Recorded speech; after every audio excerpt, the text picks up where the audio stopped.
जय हिंद। आप सभी को स्वागत करते हैं अपने इस YouTube channel SSC Ankit Singh में।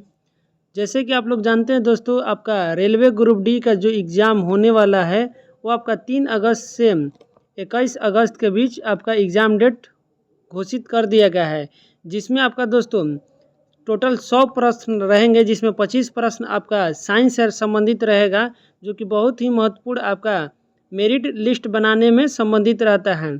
तो आप लोग कोशिश कर सकते हैं कि साइंस में 25 सही हो।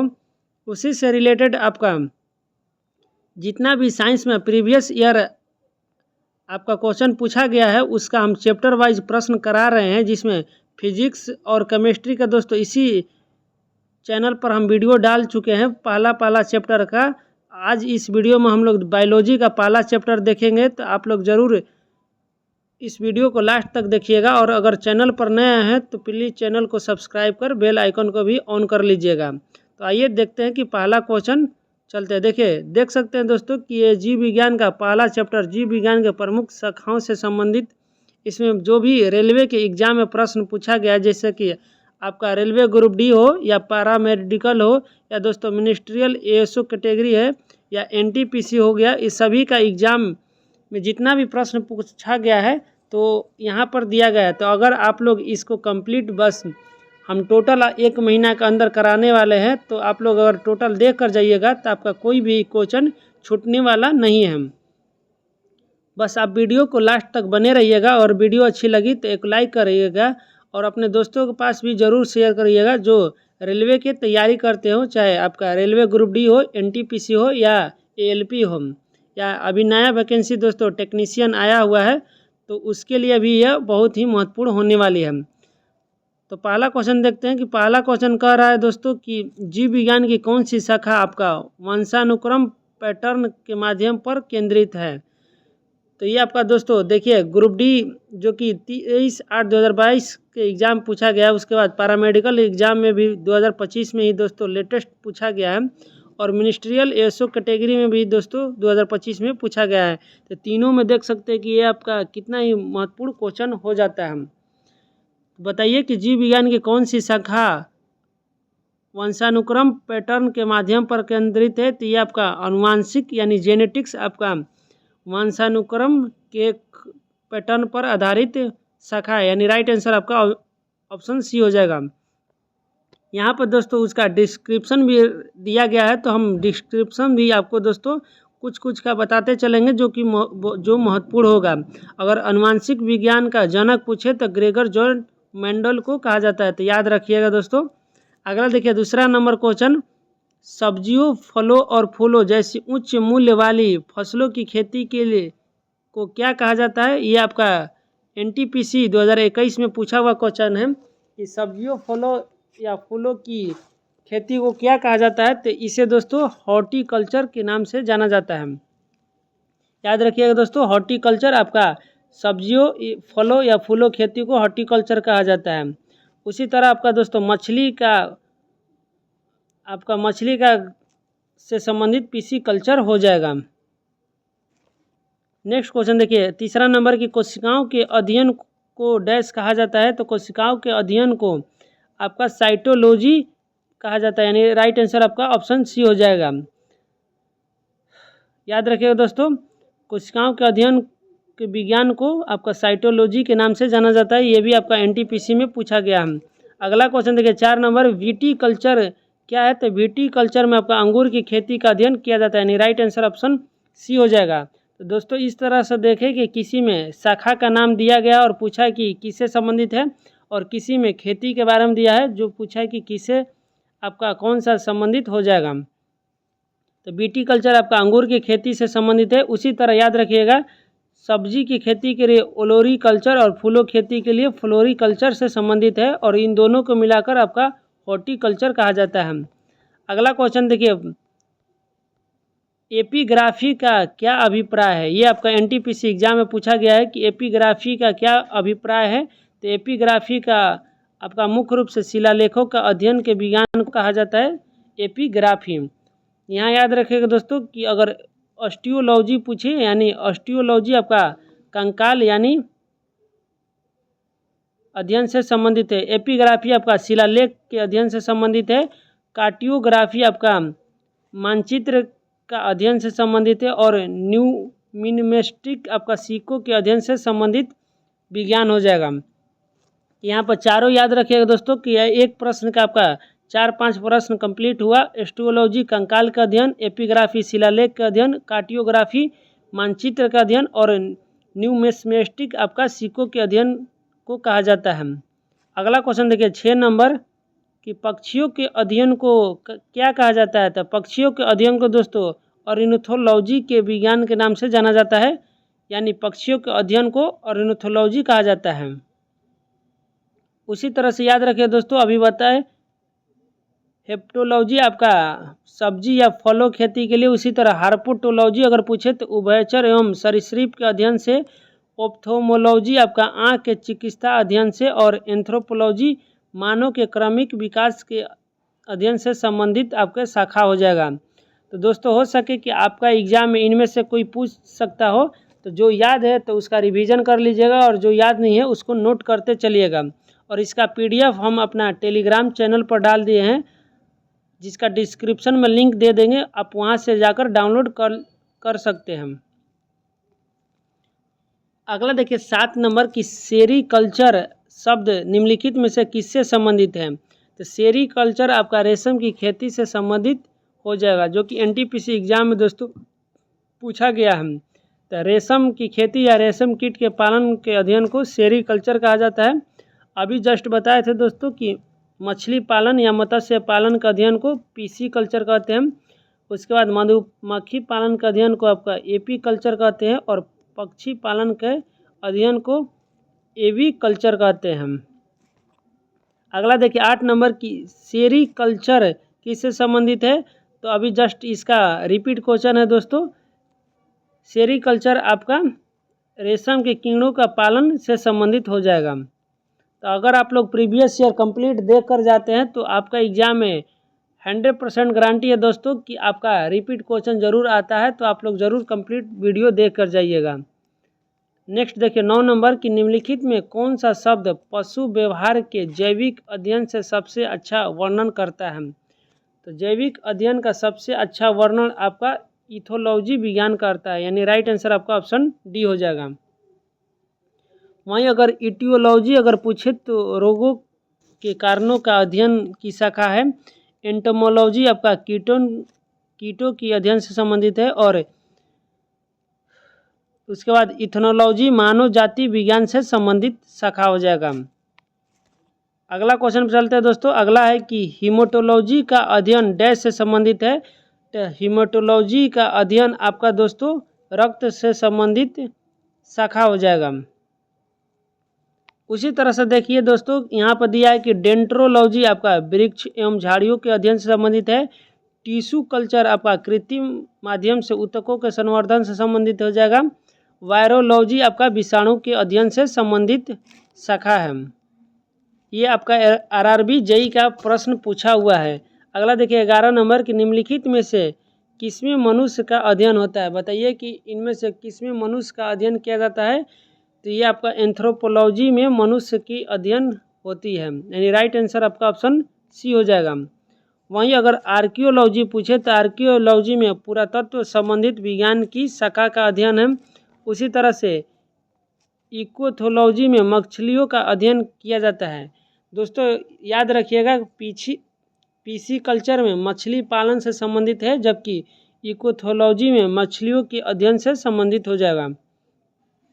एंड्रोलॉजी अगर पूछे तो पुरुष स्वास्थ्य से संबंधित आपका शाखा हो जाएगा।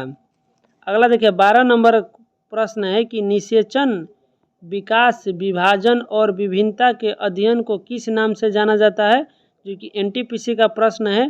तो निषेचन विकास विभाजन और विभिन्नता के अध्ययन को आपका भ्रूण विज्ञान के नाम से जाना जाता है। राइट आंसर आपका ऑप्शन 1 हो जाएगा। उसी तरह से याद रखिएगा कि फिजियोलॉजी आपका शरीर के क्रिया विज्ञान एवं कार्य की अध्ययन से संबंधित हो जाएगा। अनुवांशिकी आपका अनुवांशिकता के जीवों की विभिन्नताओं का अध्ययन हो जाएगा। उसके बाद क्रमागत उन्नति आपका क्रम विकास अनुवांशिक लक्षणों के पीढ़ी दर पीढ़ी का अध्ययन हो जाएगा। तो सभी शाखा का दोस्तों याद करते चलिएगा, क्योंकि आपके एग्ज़ाम में ज़रूर इससे 1 या 2 प्रश्न रहेगा। अगर आप लोग टेक्नीशियन का भी तैयारी कर रहे हैं तो उसमें भी आपका दोस्तों ज़रूर क्वेश्चन आ सकता है। 13 नंबर क्वेश्चन देखिए कि पौधे में बीमारियों का अध्ययन और वह तरीका जिससे पौधे विरोध करते हैं या संक्रमण के सामना करते हैं कहलाता है। तो ये आपका फाइटोपैथोलॉजी कहलाता है, यानी राइट आंसर आपका ऑप्शन सी हो जाएगा। नेक्स्ट देखिए 14 नंबर की जीवित चीज़ों पर मृदा के प्रभाव का अध्ययन मृदा विज्ञान के किस शाखा के अंतर्गत किया जाता है। तो जीवित चीज़ों पर मृदा के प्रभाव का अध्ययन आपका दोस्तों एडाफोलॉजी शाखा के अंतर्गत किया जाता है, यानी राइट आंसर आपका ऑप्शन बी हो जाएगा। उसी तरह से एंड्रोलॉजी बताएं कि पुरुषों के स्वास्थ्य से संबंधित हो जाएगा। अगर डीपली पूछे तो पुरुषों में बांझपन एवं यौन रोग के अध्ययन से संबंधित है। उसके बाद एग्रोबायोलॉजी आपका कृषि में पौधे का पोषण एवं जीव के अध्ययन से संबंधित हो जाएगा। अगला दिया है कि डेस्मोलॉजी आपका एंटोनॉमी के अंतर्गत स्नायु बंध के अध्ययन से संबंधित हो जाएगा। नेक्स्ट क्वेश्चन पर चलते हैं। देखिए 15 नंबर क्वेश्चन दिया है कि निम्नलिखित में से शरीर विज्ञान एवं चिकित्सा की वह कौन सी शाखा है जो पुरुषों के विशिष्ट रोगों एवं स्थितियों से संबंधित है। तो पुरुषों के विशिष्ट रोगों एवं स्थितियों से संबंधित आपका अभी जस्ट बताए एंड्रोलॉजी विज्ञान हो जाएगा। ये राइट आंसर आपका ऑप्शन ए हो जाएगा, जिसमें पुरुषों के बांझपन एवं यौन रोग से संबंधित अध्ययन किया जाता है। उसके बाद बाइकोलॉजी आपका प्राकृतिक वातावरण में रहने वाले जीवों के बीच अंतर संबंधों का अध्ययन है। एस्टाकोलॉजी में क्रेफिश का अध्ययन किया जाता है और डेस्मोलॉजी में शरीर संरचना के अंतर्गत स्नायु संबंध के अध्ययन किया जाता है।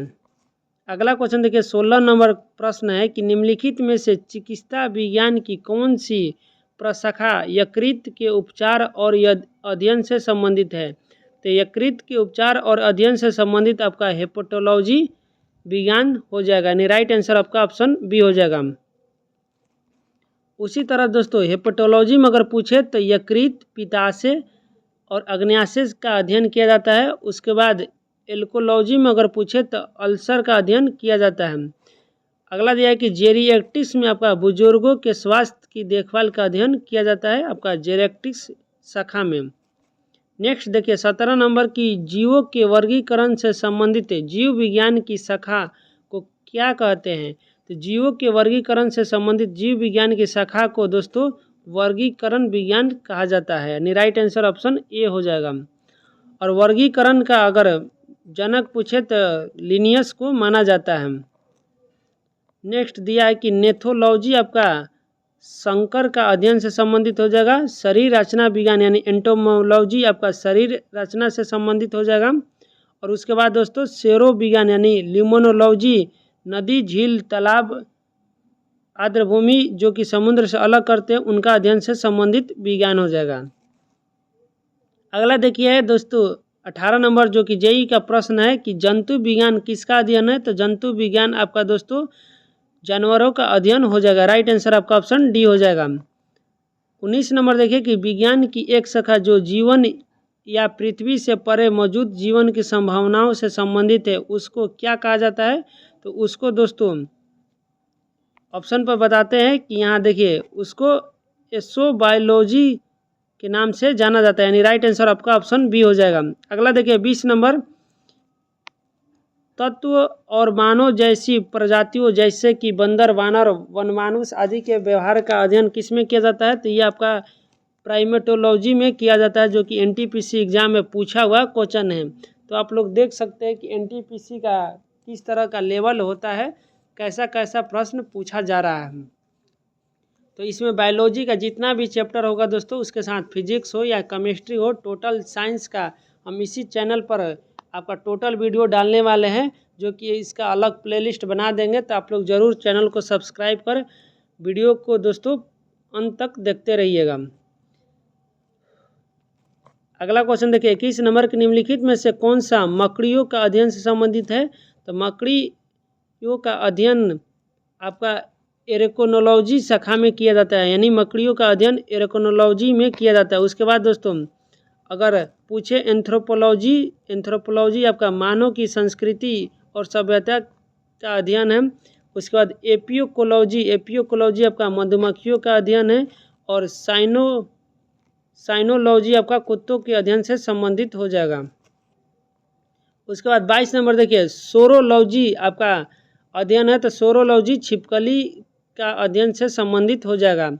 एंटोमोलॉजी बता चुके हैं दोस्तों, कीट या पतंगों के अध्ययन से संबंधित है। और सर्पेंटोलॉजी आपका सांपों के अध्ययन से संबंधित शाखा है।